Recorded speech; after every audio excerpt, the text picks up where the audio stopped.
Shalom, eh, sahabat Res STI Yogyakarta, seluruh sivitas akademika STI Yogyakarta, dan saudara-saudara yang dikasihi Tuhan Yesus Kristus.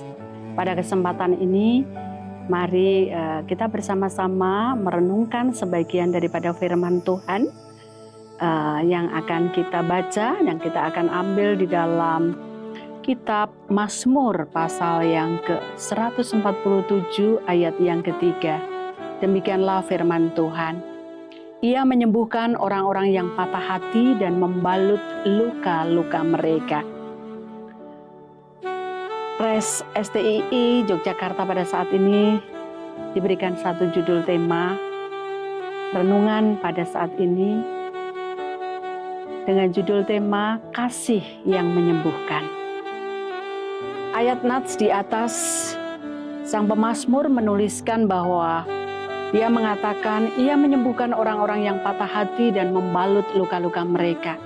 Ini adalah satu gambaran yang dialami oleh bangsa Israel, bagaimana mereka pada saat mengalami masa yang sulit, ketika mereka mengalami sebagai orang-orang buangan atau sebagai bangsa tawanan di tempat pembuangan, yaitu di Babel.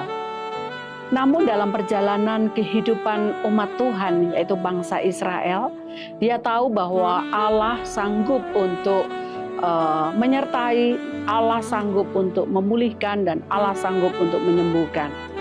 Karena itu kita patut bersyukur. Dalam Mazmur 147 ini merupakan bagian daripada rasa syukur umat Israel kepada Tuhan. Ada dua kata yang ditekankan di sini adalah kata menyembuhkan dan kata membalut. Kita boleh renungkan bersama-sama kata menyembuhkan orang-orang yang patah hati. Apa yang dimaksud dengan kata-kata menyembuhkan orang-orang yang patah hati? Dalam King James Version dikatakan hati yang patah dikatakan sebagai broken and heart atau hancur hatinya.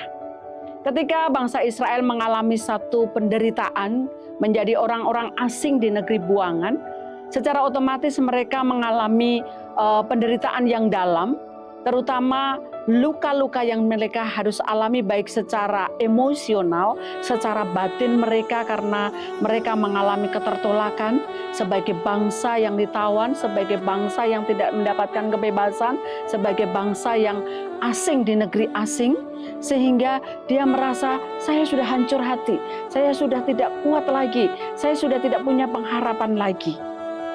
Tetapi di tengah kesulitan yang dia alami, Tuhan peduli kepada mereka yang mengasihi Tuhan. Tuhan rindu untuk menyembuhkan dan memulihkan setiap orang yang membutuhkan kasih Tuhan. Karena itu kasih Tuhan sanggup menyembuhkan. Kata yang kedua adalah kata membalut luka-luka mereka. Saudara pernah mengalami mungkin teriris oleh benda yang tajam sehingga ada luka? Hal pertama yang dilakukan oleh orang-orang yang mengalami luka itu adalah supaya luka itu bebas dari hal-hal di luar yang membuat semakin terinfeksi. Karena itu pasti dibalut dalam luka ini menjadi bagian daripada kesembuhan yang akan dinantikan oleh orang yang terkena luka.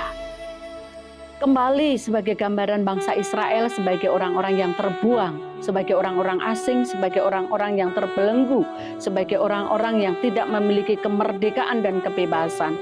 Mungkin dia tidak hanya secara batin, tidak hanya secara emosional mengalami luka-luka yang dalam, tetapi mungkin juga banyak penolakan-penolakan yang terjadi, banyak penderitaan yang dialami secara fisik.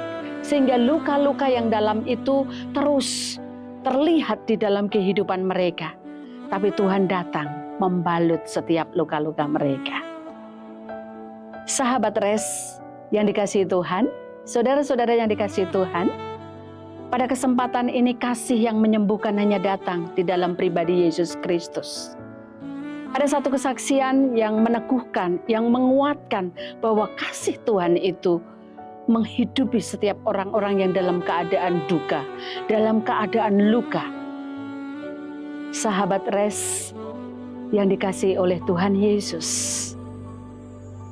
seorang hamba Tuhan dipanggil melayani dengan tekun, dipanggil melayani dengan penuh dengan ketaatan, tapi pada satu saat dia harus mengalami masa yang duka yang dalam. Seorang putranya harus meninggalkan dia selama-lamanya karena di masa selesai SMA dia mengalami kecelakaan dan juga meninggal dunia. Dalam duka yang dalam, dia mulai merenungkan makna daripada hidup itu. Sang hamba Tuhan ini kemudian menuliskan syair lagu yang terkenal, yang menginspirasi banyak orang. Sahabat Res yang dikasihi Tuhan, mungkin hampir semua bisa menyanyikan lagu Hidup Ini Adalah Kesempatan. Itulah hasil daripada perenungan di masa duka, masa yang sulit. Tetapi Tuhan datang mengubahkan masa yang sulit menjadi berkat bagi banyak orang. Tuhan datang dengan kasih-Nya yang memberikan kesembuhan. Tuhan sanggup menyembuhkan dan memulihkan hati yang hancur. Tuhan sanggup membalut setiap luka-luka yang dalam di dalam hidup kita. Karena itu, percayalah, yakinlah akan kebenaran Tuhan.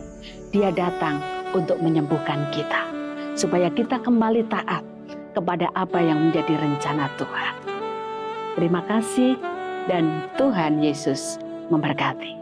Amin.